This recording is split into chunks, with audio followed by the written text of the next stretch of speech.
My favourite in the film noir genre is probably Who Framed Roger Rabbit, the classic story of a detective, played by Bob Hoskins, trying to prove his client, Roger the Rabbit, as innocent.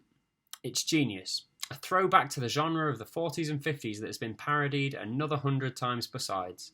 It's got some greats in it, and many of these films are recognised as stone cold classics from the golden era of Hollywood.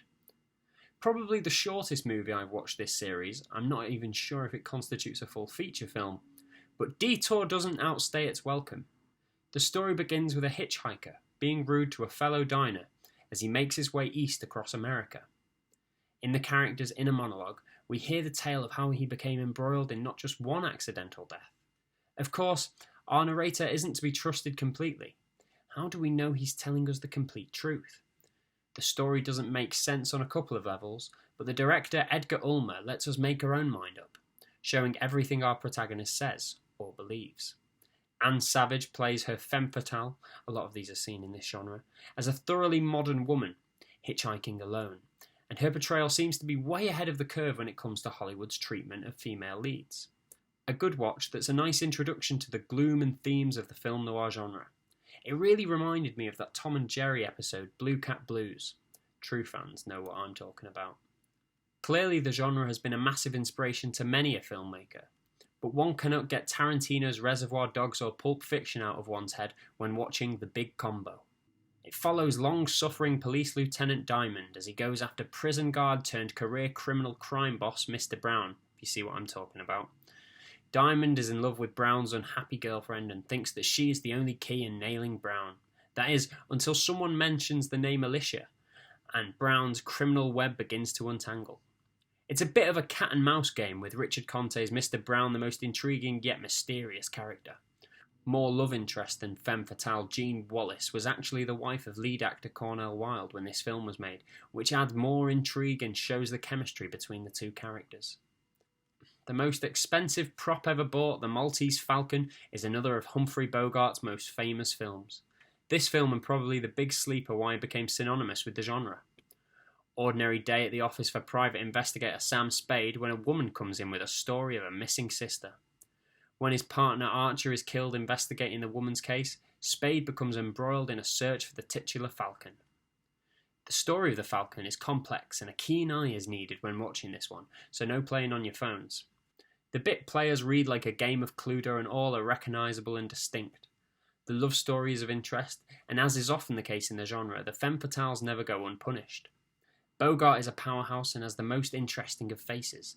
You can't help but look at him throughout his scenes, probably why this was his breakout role.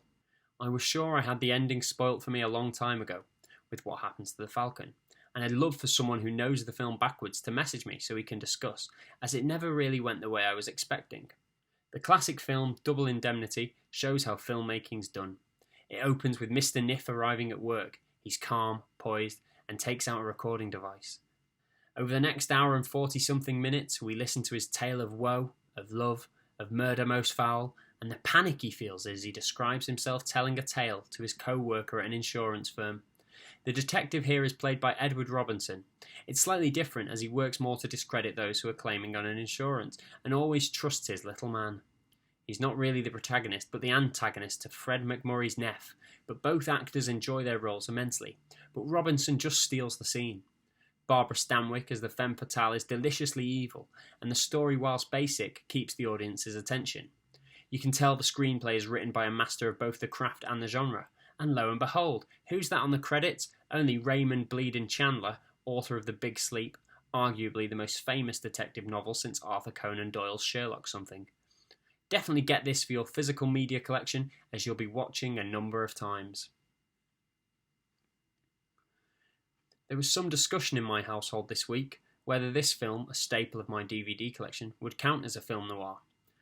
I would say it positively is. Brighton Rock has it all. I mean, it's in black and white. It was made in the 40s and 50s, 1947 to be precise. There's a detective, well, kind of.